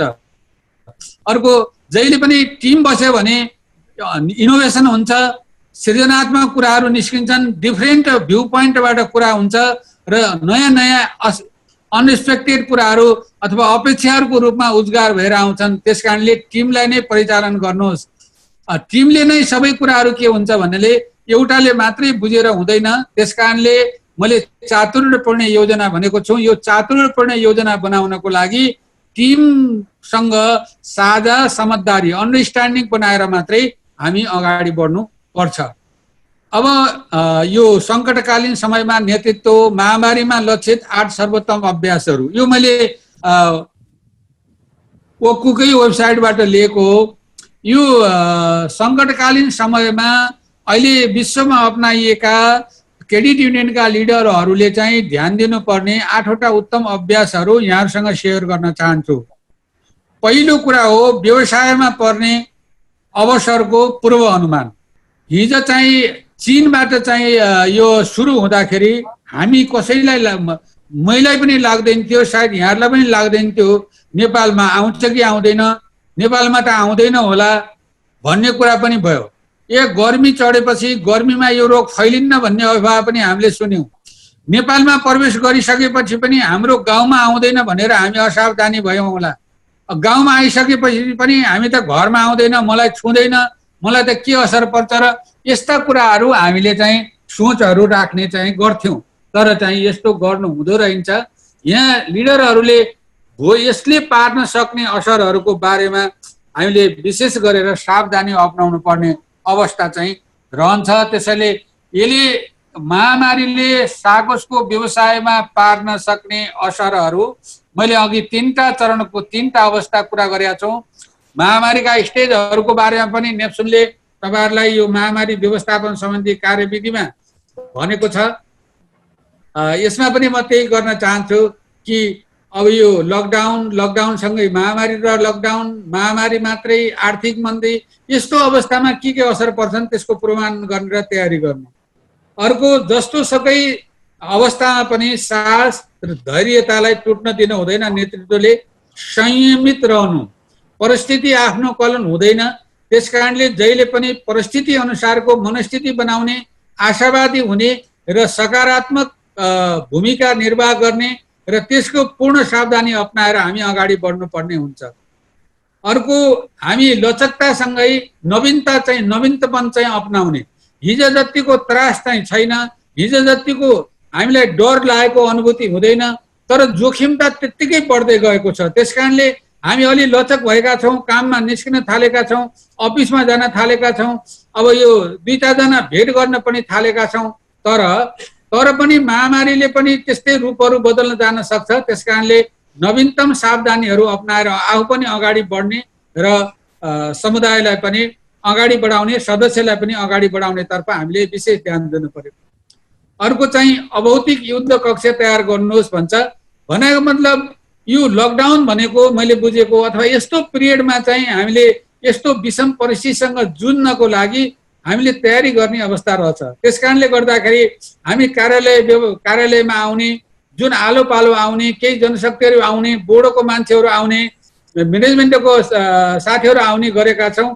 तिनीहरू आएर पनि काम गर्ने सुरक्षित वातावरणहरू, युद्ध तयारी गर्नलाई जसरी बङ्करहरू बनाउने गर्छ सेनाहरूले, बङ्कर बनाउने गरेको जस्तै हामीले कार्यालयको व्यवस्थापनमा पनि विशेष ध्यान दिएर हामीले त्यहाँ आएर काम गर्ने, बस्ने कुरालाई पनि रिडिजाइन गर्नुपर्ने कुराहरू, सामग्रीको व्यवस्थापन गर्ने कुराहरूलाई ध्यान दिनु पर्यो। त्यस्तै अघि पनि मैले भने स्पष्ट र नम्र व्यवहार, सञ्चार र सम्प्रेषण गर्नुहोस्। जहिले पनि यो चाहिँ सूचनाहरू दिने, सदस्यहरूलाई आफ्नो वेबसाइट बापत अथवा आफ्नो फेसबुक मेसेन्जर बापत आज कतिजना बिरामी भयो होलान्, कतिजना के भयो होला, हाम्रो गाउँठाउँमा के भयो होला, यस्ता कुराहरूको बारेमा आम समुदायमा चाहिँ भन्दाखेरि यो कुराहरू सानो लाग्न सक्छ, धेरैले यो थाहा पाइरहेको भन्ने खोज्छन्। तर होइन, हाम्रा सदस्यहरू, हाम्रा मालिकहरूले हाम्रो संस्थाको आधिकारिक कुराहरू खोजिरहेका हुन्छन्। जब जसरी घरमा बुवा आएर बाहिरको कुराहरू भन्नुभयो भने हामीले घर परिवारले एउटा आधिकारिक सूचनाको रूपमा उहाँले भनेको कुरालाई लिएर आश्वस्त हुन्छौँ। ढुक्क हो भन्दा ढुक्क हुन्छौँ, सावधानी हो भन्दा सावधानी हुन्छौँ। त्यसै सागोस परिवारको नेतृत्वले पनि आफ्नो परिवारलाई आश्वस्त पार्नको लागि स्पष्ट सूचनाहरू दिनुपर्छ। अर्को कुरा, सदस्यहरू कर्मचारीहरूले ससानो कुरा सोधे भनेर झर्किनु चाहिँ हुँदैन। हाम्रो लागि त्यो सूचना सामान्य हुन सक्छ, तर अर्कोको लागि त्यो सूचना धेरै महत्त्वपूर्ण हुन सक्छ। त्यसकारणले नम्र सूचना गरौँ। असु विश्वासिलो स्रोतको सूचनाको स्रोत बन्नुहोस्, यो मैले भनि पनि सकेँ। अर्को कुरा मैले अघि पनि भने, हामी सहकारीको मुख्य उद्देश्य भनेको मानवतासँग गाँसिएको हुन्छ। अलि यो भन्दा भन्दै हामीले चाहिँ सामाजिक दूरी कायम गरौँ, सामाजिक दूरी कायम गरौँ भनेर भन्यौँ। अब यो विज्ञहरूले भनेको सामाजिक दूरीको विषय त राम्रो होला, मैले चाहिँ यहाँ टिप्पणी गर्न मिल्दैन। तर सामाजिक दूरी भन्दा पनि भौतिक दूरी चाहिँ कायम गर्ने र सामाजिक दूरी र मानवीय दूरी चाहिँ त जनता टाढिन नदिने हो कि मानवीयता साँगुरियो भनेदेखि फेरि समाजमा अर्को रूप आउन सक्छ, अरू नराम्रो घटनाहरू हुन सक्छ। अहिले भइ पनि रहेको छ। त्यसकारणले मानवीयता सम्बन्धी संवेदनशील विषयको बारेमा पनि हामीले सजगता जनाउने र यो कुरालाई हामीले ध्यान दिनुपर्छ। अब अर्को 8औं कुरा हो, अब यो विज्ञानले बचाउन सक्छ, यसमा आशावादी राखौँ। अब यसले यस्तो रोग नियन्त्रण गर्नको लागि हिज विभिन्न महामारीहरू आएका छन्, त्यसको खोप सिर्जना भएको छ, औषधि सिर्जना भएको छ। अहिले पनि धेरै औषधिको खोजी भइरहेको, नेपालमा पनि त्यस्ता खोज अनुसन्धान भइरहेको छ। त्यसकारणले हामीले विज्ञानप्रति आशावादी हौँ, सकारात्मक चिन्तन राखौँ र यसले हाम्रो समाजलाई सकेसम्म कम क्षति गराउँदै यसलाई स्वस्थ र सुरक्षित राख्दै अगाडि बढ्ने कुरामा यो 8वटा अभ्यासहरूलाई साकोसको जीवन चक्रमा चाहिँ ल्याउनको लागि अहिले नेतृत्वले विश्वव्यापी रूपमा यस्ता अभ्यासहरू अपनाइरहेको कुरा मैले यहाँहरूसँग सेयर गर्न चाहेँ। अब थोरै मैले अलिकति साकोस सञ्चालक समितिको कार्यहरूको बारेमा, यो धेरैचोटि दोहोरिएको विषय छ, यहाँहरूलाई थाहा छ। तर मैले यसलाई महामारीसँग मात्रै जोड्न यहाँहरूसँग खोजेको छु। मैले धेरै लामो व्याख्या गर्न चाहदैन। साकोस सञ्चालक समितिका कार्यहरू, साकोस सञ्चालक समिति भनेको मेन लिडरसिप हो, जसले आम सदस्यको तर्फबाट यसको संस्थाका मालिकहरूको कार्यकारी अधिकारलाई सञ्चालक समितिले प्रयोग गर्दछ। त्यसकारणले 5वटा कुराहरू सञ्चालक समितिका मुख्य कार्यको रूपमा चाहिँ हामीले बुझ्छौँ। निर्णयको मुख्य केन्द्र, संस्थाको प्रमुख सल्लाहकार, संस्थाको प्रमुख संरक्षक, संस्थाको अवच्छिन्नता सेवा गर्ने निकाय र प्रतीकात्मक भूमिका। प्रतीकात्मक भूमिका भनेको सिम्बोलिक फङ्सन भनेर भन्छ। सञ्चालक समितिको कार्यहरूमा प्रमुख निर्णय केन्द्र, मैले यो समसामयिक रूपमा यहाँहरूले धेरै आइडी तालिमहरूमा, बोर्ड ओरिएन्टेसनहरूमा धेरै सुन्नुभएको छ। यहाँ मैले जोड्न खोजेको कुरा के हो भने, आज सञ्चालक समिति संस्थाको हरेक क्रियाकलापको प्राइम डिसिजन सेन्टर हो। सञ्चालक समितिले निर्णय गरेका कुराहरू साधारण सभाबाट प्रदत्त नीति, कार्यक्रम, योजना र प्रचलित हाम्रो नीति नियम सिद्धान्तभित्र रहेर निर्णय गर्ने कामहरू सञ्चालक समितिले गर्दछ। यो निर्णय गर्ने बेलामा अहिले सञ्चालक समितिको अध्यक्षज्यू, नेतृत्व तहमा रहनुभएको साथीहरू अथवा व्यवस्थापक प्रमुखहरू अत्यन्त सजग हुनुपर्दछ। किनभने अहिले दिनानुदिन हामी सञ्चालक समितिको बैठक बस्न सकिरहेका छैनौँ। त्यो बेलामा यो बेलामा निर्णय गर्नुपर्ने बेलामा जहिले पनि सदस्य केन्द्रित निर्णय चाहिँ गर्नुपर्छ, नीतिसङ्गत निर्णयहरू गर्नुपर्छ, निर्णयले बहुजनको हित हुनुपर्छ। यो कमजोर अवस्थामा आफूलाई अथवा सीमित व्यक्तिहरूलाई मात्रै फाइदा हुने निर्णयहरू नेतृत्वले कहिले पनि गर्न हुँदैन। किनभने बोल्नेहरू भन्दा नबोल्नेहरूको मूल्याङ्कन धेरै महत्त्वपूर्ण हुन्छ रे। भले सदस्यहरू हामीसँग नबोल्लान्, तर उनको मूल्याङ्कन हामीप्रति सधैँभरि रहिरहेको हुन्छ। हामीलाई अभियानले हेरेको हुन्छ, हामीलाई अभियानका अग्रजहरूले हेरिरहेका हुन्छन्। त्यसकारणले त्यस्तो निर्णय कहिले नगर्नुहोस् जुन निर्णयले तपाईँले आफैलाई दुखित बनाउँछ।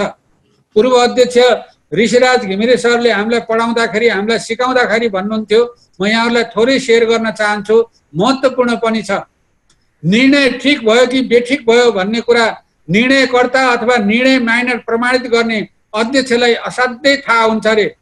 कसरी थाहा हुन्छ भन्दा यदि तपाईँ निर्णय गरेर घर फर्किँदै हुनुहुन्छ, तपाईँको निधारमा चमक छ, तपाईँको अनुहार टलक्क टल्किएको छ, आँखो हाँसो मुस्कान आएको छ, तपाईँ घर परिवारमा जाँदा तपाईँको छोराछोरी वा परिवारका मान्छेहरू तपाईँको अनुहार देखेर खुसी हुन्छन्। छोराछोरीहरू नजिक आउँछन्, तपाईँले खाना खाँदाखेरि अघिल्लो दिनको भन्दा एउटा रोटी वा अलिकति भुजा बढी खानुहुन्छ र बिस्तरामा सुत्न जाँदाखेरि जुन हर सुतेको हो त्यही हर निदाउनुहुन्छ भने त्यो दिन त्यो निर्णयको केन्द्रमा निर्णय गर्ने मुख्य मान्छेले राम्रो निर्णय गरेको छ। त्यो निर्णयलाई बढाउँदै लैजानुस्, फलाउँदै लैजानुस्। यस र कीर्ति बढ्छ, सदस्यको हितमा निर्णय हुन्छ। जुन दिन कुनै कार्य वा निर्णय गरेर तपाईँ फर्केर घर जाँदै हुनुहुन्छ, त्यो दिन तपाईँको ओठ हल्का सुकेको छ, निधारमा चिचिटाउ छ। हिजो तपाईँ घर जाँदाखेरि प्रेमको भाषा बुझ्ने अथवा आफ्नै सन्तानहरू तपाईँको अनुहार देखेर तर्सिन्छन्। खाना खान बस्दाखेरि एउटा रोटी वा एक अंजुली भात चाहिँ थालमै रहन्छ र बिस्तरामा सुत्न गएपछि चार फेर तपाईँलाई पोल्टे फेर्नु पर्छ भने त्यो दिन तपाईँको हातबाट गलत निर्णय भएको छ। त्यस्तो निर्णय र त्यस्तो कामलाई मेरा साथीहरूले भनिहाले, यिनैले मलाई नेतृत्व बनाएका हुन्, यसले भनेको मानेन भने फल्नु रिसाउला, फेरि भोलि मलाई अप्ठ्यारो पालन भनेर नेतृत्वले कहिले पनि कम्प्रोमाइज गर्दैन। तपाईँलाई अध्यक्ष बनाएको, तपाईँलाई सचिव बनाएको, तपाईँलाई नेतृत्वमा ल्याएको, तपाईँलाई लेखा संयोजक बनाएको वा तपाईँलाई सिओ र म्यानेजरको पद दिएका ती आम सदस्यहरू हुन्। त्यसकारणले जहिले पनि सदस्यको हित हुने निर्णयमा मात्रै हामीले काम गर्ने। त्यसकारणले अहिलेको निर्णय गर्दाखेरि पनि हामीले यसको आधारभूत सुशासनको सिद्धान्त, सदस्यता, केन्द्रीयतालाई ध्यानमा राखेर गर्ने। अर्को हाम्रो प्रमुख कार्य सल्लाह दिने कार्य हो। निरन्तर रूपमा यहाँहरूले काम गर्नुभएको छ, तर अहिले सदस्यले परामर्श खोजिरहेका छन्। यो महामारीमा कसरी काम गर्ने, कसरी व्यवसाय गर्ने, कसरी जीविकोपार्जन गर्ने, कसरी पैसाको विवेकपूर्ण प्रयोग गर्ने, कसरी पारिवारिक समस्याहरू समाधान गर्ने, यसको बारेमा परामर्श दिने र दिनानुदिन यो जोखिमको अवस्थामा आफ्नो परिवार, आफ्नो स्वास्थ्यलाई पनि चुनौतीपूर्ण रूपमा पनि संस्थामा काम गर्न आउने व्यवस्थापन, उपसमितिहरू, अन्य कामहरू काम गर्ने र अहिले नीति कार्यविधिहरू बनाउने कुरामा अब हामीले अल्पकालीन भए पनि यो व्यावसायिक निरन्तरताको योजना बनाउने कुरामा पनि हामीले निरन्तर रूपमा परामर्श र सल्लाह दिने काम पनि हामीले गर्नुपर्ने हुन्छ। अर्को हाम्रो ट्रस्टी फङ्सन। अर्को यो ट्रस्टी भन्ने संरक्षकै भूमिका हो, यो अभिभावक त हो। त्यसकारणले हामीले आफ्नो समय अघि पनि मैले भने हामीले आफ्ना सदस्यहरू, आफ्ना कर्मचारीहरूलाई त संरक्षण गर्नुपर्छ। अर्को कुरो, अब यो महामारीको बेलामा सबै संरचनाहरू सक्रिय नहुँदाखेरि फेरि दुरुपयोगहरू बढ्ने। हामीले संस्थामा नगद व्यवस्थापन कसरी गरेका छौँ, ऋण लगानीको संरचना कसरी व्यवस्थापन गरेका छौँ, ऋणको सीमाहरू अथवा यस्तो कुराहरू कसरी गरेका छौँ, अनावश्यक जोखिमहरूको स्थिति के छ, हामीले चाहिँ नगद व्यवस्थाको बिमा गरेका छौँ कि छैनौँ, सदस्यले खाइ नखाई संस्थामा जम्मा गरेको पैसा बचतको संरक्षण, कर्मचारीको जीवधनको सुरक्षा, उनीहरूको काम गर्ने वातावरणको सिर्जना लगायतका विषयमा असल संरक्षकको भूमिका निर्वाह गर्नुपर्छ। यो सञ्चालक समितिको ट्रस्टी फङ्सनभित्र पर्दछ। अर्को दिगोपना, यो रातोरात हुने कुरा होइन। तपाईँहरूलाई यो निरन्तर रूपमा चाहिँ हामीले काम गर्नुपर्छ। त्यसकारणले अभियानमा लागेको मान्छे आत्तिने र मात्तिने चाहिँ नेतृत्व कहिले पनि गर्दा हुँदैन। आफ्नो अनुकूलता हुँदाखेरि मात्तिने र आफ्नो प्रतिकूलता हुँदा आत्तिने हुन्न। जीवनमा कसैको पनि कुनै पनि कुरा आफूले भनेको जस्तो ठ्याक्कै हुँदैन, तर पनि त्यसलाई हामीले आफू अनुकूल मिलाएर जानुपर्छ र साकोसका प्रमुख कार्यहरूलाई निरन्तर दिगो रूपमा सञ्चालन गर्न निरन्तर रूपमा आफू सिक्नुपर्छ, स्वअध्ययन गर्नुपर्छ, धेरै कुराहरू बुझ्नुपर्छ। आफूले संसारलाई आफूले बुझेरै मात्र संसार अरूलाई बुझाउन सकिन्छ भन्ने कुरामा विश्वास गर्नुपर्छ। त्यसकारणले यो महामारीमा पनि सञ्चालक समितिले जान्नुपर्ने, नेतृत्वले जान्नुपर्ने कुराहरूको सूचनाहरू, जानकारीहरू सङ्कलन गर्ने र अनेकौं प्रविधिबाट आफ्ना साथीहरूलाई सेयर गर्ने। जसरी हामीले शुभकामनाहरू सेयर गर्छौँ, अहिले धेरै पोलिटिकल एउटा म्यासेज आयो भने सबै साथीहरूलाई हामीले पठाउँछौँ, अथवा कार्टुनहरू अहिले पछिल्लो दिनमा टिकटक भन्ने बढी चलेको छ, ती कुराहरू जति सेयर गर्छौँ, अब त्यसको साथसाथै सहकारीका सूचनाहरू र सन्देशमूलक कुराहरू र रचनात्मक कुराहरू पनि सेयर गरेर अपडेट गराउने र सिकाइको लागि निरन्तर रहिराख्ने। अर्को उदाहरणीय कार्य सिम्बोलिक फङ्सन। जब गायकले राम्रो गीत गाउँछ, नजान्नेको पनि स्वर आफै ओठ गुनगुनाउन थाल्छ। जब नाच्ने मान्छेले राम्रोसँग नाच्छ, हेर्ने दर्शकहरूको खुट्टा आफै चलमलाउँछन्। साकोस अभियानका आदरणीय नेतृत्वकर्ता साथीहरू, हामी सक्षम नेतृत्वको प्रतीकको रूपमा आफूलाई प्रस्तुत गर्नुपर्छ। जहिले पनि पेशागत रूपमा निष्कपटता गर्नुपर्छ, सुशासनमा रहनुपर्छ। हामीले कहिले पनि प्रश्न उठ्ने कामहरू गर्न हुँदैन।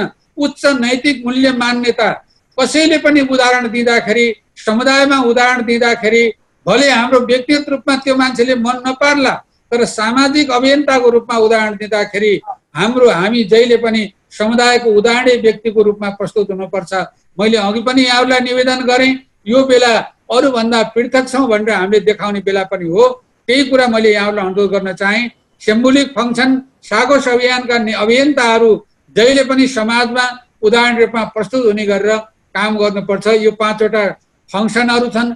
यसलाई निरन्तरताको रूपमा बुझ्दै अहिलेको यो महामारीमा विशेष रूपले चाहिँ हामी अझ पृथक ढङ्गले अगाडि जानुपर्छ। साकोस अभियन्ताहरू साकोस संस्कृतिमा गौरव गरौँ र अडिग रहौँ। मैले अर्को कुरा, अहिले यो महामारी हामीलाई पहिचान दिलाउने, हामीलाई चिनाउने, हाम्रो नेतृत्वलाई स्थापित गर्ने। मैले अघि अग्रजहरूका फोटो देखाएँ। उनीहरूले जुन मार्ग प्रशस्त गरे, जुन हामीलाई सिकाए, जुन अन्तर्राष्ट्रिय अभ्यासहरू छन्, त्यो कुरालाई हामीले निरन्तर रूपमा स्वीकार गर्नुपर्छ र अगाडि बढ्नुपर्छ। अब साकोस संस्कृतिको गौरव भनेको अभियानको कामलाई मूल्यमा कहिले पनि गणना नगरौँ। भोलिन्टियर हौँ हामी स्वेच्छाचारी, स्वैच्छिक रूपले आएका भोलिन्टियर हौँ। हामीले सदस्यको सेवा गर्छौँ भनेर नेतृत्वमा चयन भएका हौँ। वा त्यस कारणले गर्दाखेरि जहिले पनि म साँझदेखि बिहानसम्म खटेँ, यति दिन हिँडेँ, यति काम गरेको भए मलाई यति पैसा आउँथ्यो, तर मैले अभियानमा काम गरेर के पाएँ भनेर यदि यसलाई हामीले भ्यालु पैसासँग जोड्न खोज्यौँ भने डिप्रेसन हुन्छ। त्यो कुरा कहिले गर्न हुँदैन। सामाजिक सहकारी अभियन्ता भनेको पैसाको लागि होइन, के को प्यासा हुनुपर्छ। सामाजिक मर्यादा, सामाजिक मूल्य मान्यताको, आदर सम्मानको भोक प्यासमा लागेको मान्छेहरूले मात्रै सहकारी अभियानको लिडरसिप गर्न सक्छ। अहिले कहिले पनि आफूले रहेको पदबाट लाभको लागि चाहना नराखौँ, फाइदाको लागि चाहना नगरौँ। कुन निर्णय गर्दा, के काम गर्दाखेरि मलाई फाइदा हुन्छ भन्ने कुरालाई चाहिँ चेष्टा नराखौँ। सर्वहितलाई, सबैको हितलाई ध्यानमा राखेर नेतृत्व गरौँ। कुनै पनि प्रकारको आर्थिक प्रलोभनमा नपरौँ। प्रश्न उठ्ने काम नगरौँ कहिले पनि। तपाईँ हामीले काम गर्दाखेरि अर्काले प्रश्न उठाउने गरेर काम नगरौँ। जुन काम गरेर हामीले छाती फुलाएर उत्तर दिन सक्छौँ त्यो काम गरौँ, न कि हाम्रो सहकारीको दर्शन, मूल्य, मान्यता, यसको चाहिँ संस्कृतिले जुन काम नगर भनेर भनेको छ त्यो काम गऱ्यौँ हामीले भने स्वाभाविक रूपले प्रश्न उठ्छ। प्रश्न उठ्यो भने हाम्रो व्यक्तित्वको हाइटहरू घट्छ, अरूको अघिमा हामी उदाहरणीय बन्न सक्दैनौँ। त्यस कारणले जहिले पनि आफूले गरेको कामबाट प्रश्न नउठ्ने र प्रश्न उठ्यो भने पनि त्यसको आफै उत्तर आफूले भन्दा आफ्ना अनुयायीले उत्तर दिने खालको कामहरू मात्र हामीले गर्नुपर्छ। र अर्को कुरा हो, स्वार्थका लागि द्वन्द्व नगरौँ। अहिले यो पदमा बसेको मान्छेहरूले कन्फ्लिक्ट अफ इन्ट्रेस्ट भनेर भन्छ। स्वार्थको लागि द्वन्द्व जहिले पनि कर्मचारी राख्ने विषयमा होला, ऋण लगानी गर्ने विषयमा होला, सामग्री खरिद गर्ने विषयमा होला, तालिम अथवा कुनै सहभागिता हुने विषयमा होला। हामीले सञ्चालक समितिले बनाएको निश्चित मापदण्ड, कार्यविधि, नीति निर्देशन, संस्थाको विनियम, स्वीकृत कार्ययोजना अनुसार काम गर्नको लागि जुन पद्धति छ त्यो कुराहरू चाहिँ हामीले एकदम ध्यान दिनुपर्छ। त्यसकारणले हाम्रो काम, अभियन्ताको कामहरू साकोस व्यवस्थापनले गरेको काममा हस्तक्षेप गर्ने होइन, तर निरन्तर रूपमा निगरानी गर्ने काम हो, हेरचाह गर्ने काम हो, परामर्श दिने काम हो। त्यसैले हामीले यस्तो कुरामा कहिले पनि संस्थाभित्र, पदाधिकारीभित्र, सञ्चालक समितिभित्र वा आम अभियानभित्र चाहिँ यो द्वन्द्व सिर्जना गर्ने काम गर्नु हुँदैन। अर्को, संस्था परिवारबीच दर्मिलो एकता कायम गर्नुपर्छ। यो हाम्रो संस्कृति हो। यो लोकतन्त्रको पाठशाला भनेर भनिन्छ सहकारीलाई। हामी भित्रमा केही समस्याहरू आए, कमी कमजोरी आए भने हामी सहकारी संस्थाभित्र, सङ्घभित्र बसेर त्यसको समीक्षा गरौँ, छलफल गरौँ। तर एकतालाई खलल पुग्ने कुरा, एकले अर्कालाई खुइलाउने कुरा, एकले अर्काको आलोचना बाटामा गएर गर्ने कुरा, यस्ता चाहिँ अस्वस्थ कुराहरूले गर्दाखेरि संस्थाको सोलिडारिटी, एकता चाहिँ कमजोर भएर जान्छ। यतातिर चाहिँ हामी कहिले पनि लाग्नु हुँदैन।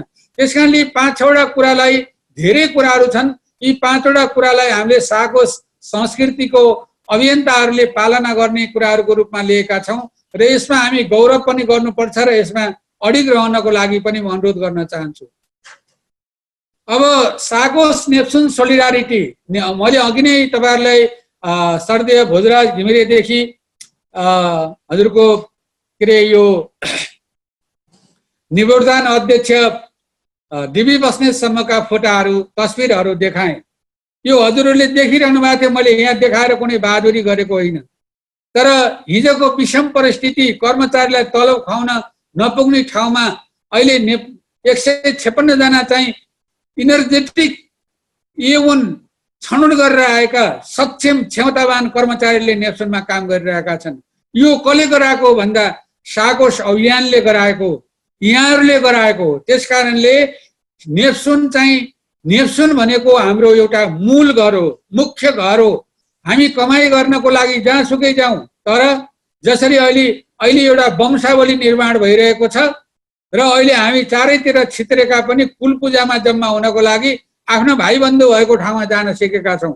कलियुगमा सङ्घ बलियो हुन्छ भन्ने कुरा सबैले अन्तमोद गर्दै जाँदा अहिले भाइबन्धुहरू जुट्ने श्रृङ्खला चाहिँ जोडिँदै गएको छ। त्यस्तै नेप्सुन भनेको हाम्रो खालि कतिपयले के बुझ्छन् भने बचत ऋण गर्ने ठाउँ मात्रै हो भन्ने कुरा बुझ्छौँ। त्यो कुरा होइन। यहाँहरूले बुझ्नुपर्छ, बुझाउनु पनि भएको छ, बुझ्न पनि जरुरी छ। अभिभावक तर सदस्यको संस्थागत संरक्षणको लागि दक्षचित्त साकोस अभियानको छाता सङ्घ हो नेप्सुन। अघि अध्यक्षले भन्नुभयो पनि छ। नेपालमा सहकारी ऐन आउनुभन्दा पहिले हाम्रा ती अग्रजहरूले परिकल्पना गरे अब बिस्तारै बचत ऋणको कारोबार गर्ने संस्थाहरू, समूहहरू बढ्दै जानेछन्।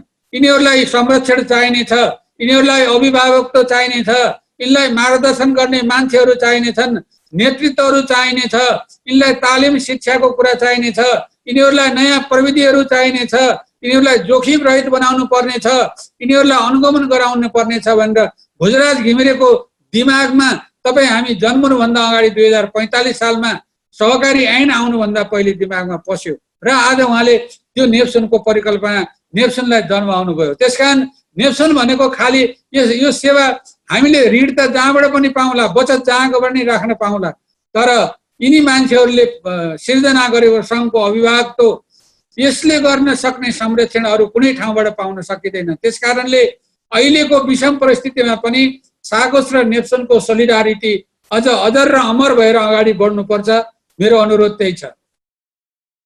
साकोस नेप्सुन सोलिडारिटीको लागि हाम्रो अपेक्षा अथवा नेप्सुन फ्यामिलीको अपेक्षा, साकोस अभियानको अपेक्षा के हो त भन्दा अब अझ हामी अहिले अब बचत ऋण वित्तीय कारोबार गर्ने सहकारी संस्थाहरूलाई अझ दिगो संस्थागत भरिपर जोखिम कम गर्दै अगाडि बढ्ने पर्ने अवस्था भएको हुनाले बचत तथा ऋण सहकारीको छुट्टै ऐन लगायत बहस, पैरवी र पहल कदमीका विषयमा नेप्सुनसँग एकबद्धता र सहकार्य साकोस अभियानको अहिले वस्तुनिष्ठ आवश्यकता हो।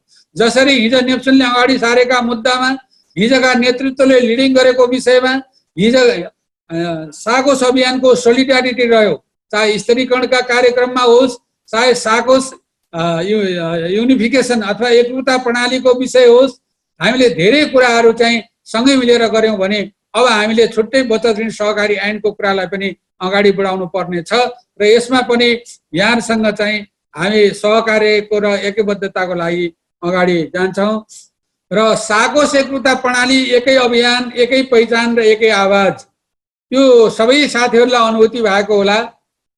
अहिले चाहिँ नेपालमा कमसेकम हामी नेप्सुन फ्यामिलीको बिचमा दृश्यात्मक एकरूपता भएको छ। हामी जहाँ जान्छौँ साइनबोर्ड देख्दा, लोगो देख्दा ठ्याक्कै थाहा हुन्छ यो साकोस रहेछ, यो नेप्सुनमा आबद्ध रहेछ, यसले चाहिँ युनिफिकेसनको सोलिडारिटीलाई अङ्गित गरेको रहेछ भन्ने छ। त्यसकारणले साकोस एकता प्रणालीलाई अझ हामीले कर्मिक रूपमा अगाडि बढाउने कुरा नेप्सुनको स्ट्राटेजिक बिजनेस प्लानमा पनि हामीले सम्बोधन गरेर अगाडि बढेका छौँ। त्यसकारणले यो एकै अभियान, एकै पहिचान र एकै आवाजलाई अगाडि बढाउन सन्दर्भमा पनि यहाँहरूको सोलिडारिटी नेप्सुनले अपेक्षा गरिरहेको छ। स्वस्थ वित्तीय संरचनाको निर्माण। अब हामी आर्थिक मन्दीमा जान सक्छौँ। अहिले ऋणको कुराहरू छ, अब खाताबन्दीको कुराहरू छ, क्लोजिङको कुराहरू छ, एनुअल प्लान बनाउने कुराहरू छ। धेरै साथीहरूले अब हाम्रो क्लोजिङ मार्गदर्शन चाहियो, अब प्लानिङ कसरी गर्ने त्यो मार्गदर्शन चाहियो भनेर पनि फोन गरिराख्नु भएको छ, सम्पर्क गरिराख्नु भएको छ। नेप्सुन फ्यामिली त्यसमा लागेको छ। अभियानको स्थिरीकरण कोषको सक्रिय सहभागिता अघि अध्यक्षले यसमा भनिसक्नु भएको छ, म दोहोऱ्याउन चाहन्न। तर सुखमा सबै साथ हुन्छन्, दुःखमा अभिभावक आफ्नो बाबुआमा नै साथ हुन्छ। भले वृद्ध बाबुआमा घरमा बस्दाखेरि हामीले उहाँहरूको श्रम र सिप त्यति बेला पाउन सक्दैनौँ, तर यदि हामी कुनै तनावमा भएर घर फर्क्यौँ र घर फर्केर यदि हाम्रो मुख अँध्यारो देखेर, अनुहार अँध्यारो देखेर, हाम्रो पीडा देखेर हाम्रो बुवा आमाले सोध्नुभयो के भयो भनेर भन्दाखेरि हामीले समस्या बतायौँ र त्यो समस्याको बारेमा बुवाले नात्यो एउटा समस्या समाधान भइहाल्छ बाबु नानी भनेर काँधमा धाप मात्रै लगाइदिनु भयो, पिठोमा धाप मात्रै लगाइदिनु भयो भने त्यो धापले हामीलाई काम गर्ने ऊर्जा प्राप्त हुन्छ। न उहाँले कुनै समाधान दिनुभएको हुन्छ, न कुनै उपाय बताइदिनु भएको हुन्छ, तर उहाँको त्यो धापमा त्यत्रो शक्ति हुन्छ जुन शक्तिले हामीलाई त्यो समस्या समाधान गर्ने ऊर्जा प्राप्त गर्छ। त्यसकारणले नेप्सुन भनेको त्यो धाप लगाउने मात्रै होइन, धाप त लाउँछ नै, संरक्षण त प्रदान गर्छ नै, त्यसको साथसाथै अन्य वित्तीय र गैर वित्तीय सहयोग पनि गर्ने भएको हुनाले अब अभियानको स्तरीकरण कोषको स्थापनाबाट हामीले वित्तीय जोखिमताहरू, त्यस्तो पर्न सक्ने अभावहरूको सम्बोधन गर्ने कुरामा अगाडि बढ्नुपर्छ। अर्को सुरक्षित मर्यादित र दिगो साकोस अभियान निर्माणमा जसरी हिजोदेखि सहकारी र सोलिडारिटी छ त्यही अगाडि जाओस्। साकोस स्तरीकरण र जोखिम व्यवस्थापनका कुराहरू हामी सँगसँगै मिलेर अगाडि बढ्ने हो। अभियानको प्रविधिको विकास र पहुँचमा सहकार्य। अब हाम्रो साकोस अभियानको प्रविधि कति विकास गर्नुपर्ने रहेछ, एउटा प्रविधिमा जाऊ भनेर यो कोरोनाले हामीलाई बेसरी धकेलिरहेको छ, लगेको पनि छ। आज हामी दैनिक रूपमा सयौं कार्यक्रमहरू भर्चुअल गरिरहेका छौँ। अब यसलाई सदस्य तहसम्म कसरी पुगाउन सकिन्छ, त्यो प्रविधि विकासमा चाहिँ नेप्सुन लाग्नुपर्छ, लागेको छ। र त्यो प्रविधि विकास गर्ने र पहुँच गर्ने र त्यसलाई आन्तरिकरण गर्ने कुरामा चाहिँ हाम्रो सदस्य संस्थाहरूको सहकार्य हामीले खोजिरहेका छौँ। अर्को नेप्सुनका उत्पादन सेवा र गुणस्तर अभिवृद्धि र निरन्तर सहभागिता। नेप्सुन र साकोस छुट्टा छुट्टै होइनन्, त्यसरी हेऱ्यौँ भने हाम्रो बुझाइ गलत हुन्छ।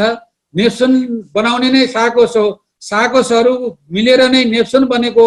यिनीहरू नङ र मासु जस्तो छन्, त्यो छुट्याउन सकिँदैन। त्यसकारणले सबै किसिमका आफ्ना वित्तीय गैर वित्तीय कारोबारहरू नेप्सुनको सेवा, उत्पादन सेवाहरूको गुणस्तर वृद्धि गर्ने काममा पनि यहाँहरूको फिडब्याक हुनु पर्यो र हामी चाहिँ यसलाई उपभोग गर्ने कुरामा पनि यहाँहरू निरन्तर रूपमा अगाडि जानु पर्यो। नीति विधि र प्रविधिको प्रधानता र एकरूपतामा पनि हामी अगाडि बढ्नु पर्यो र सङ्घका मार्गदर्शनहरूमा अपनत्व ग्रहण गर्ने र निरन्तर पृष्ठपोषण गर्ने कुरामा पनि यहाँहरूको पृष्ठपोषण र सहभागिता नेप्सुनको साकोस नेप्सुन सोलिडारिटीका पक्षमा म चाहिँ हार्दिक नेप्सुनको अपेक्षाको रूपमा यहाँहरूसँग राख्न चाहन्छु। अब अन्त्यमा अबको बाटो अथवा अब हामी कसरी अगाडि बढ्ने होला, अबको लिडरसिपले कसरी बढाउने होला यो महामारीमा अगाडि भन्ने विषयमा दुई चारवटा कुरा राखेर म यहाँहरूबाट बिदा हुन चाहन्छु। पहिलो कुरो, सहकारी संस्थाको वैधानिक संरचना र परिपालनामा प्रतिबद्धता रहौँ। कुनै पनि आधारमा हाम्रो सिद्धान्त, मूल्य, मान्यता, ऐन, नियम, संस्थाको विनियम, सङ्घका मार्गदर्शनहरूलाई भ्यालेन्ट गर्ने कामले हामीले काम नगरौँ, त्यसको परिपालना गरेर काम गरौँ। दोस्रो एसएसआर भनेको छ सेफ्टी, सर्भिस र रिटर्न, यो तीनटा कुरामा ध्यान दिउँ। प्रोटेक्ट, रेस्क्यु र कन्टिन्युसी, यो तीनटै कुरा स्टाफ, मेम्बर र इन्स्टिट्युसन, संस्थाको स्टाफको मेम्बरको संरक्षण पनि गरौँ, विपदमा परेकाको रेस्क्यु पनि गरौँ र व्यवसाय र सेवाको निरन्तरता पनि गरौँ। तर यो गर्ने बेलामा विशेष गरिकन अहिलेको परिस्थितिमा धेरै कुरा नगरिकन नेप्सनले जारी गरेका मार्गदर्शनको परिपालनमा विशेष ध्यान दिनको लागि म अनुरोध गर्न चाहन्छु।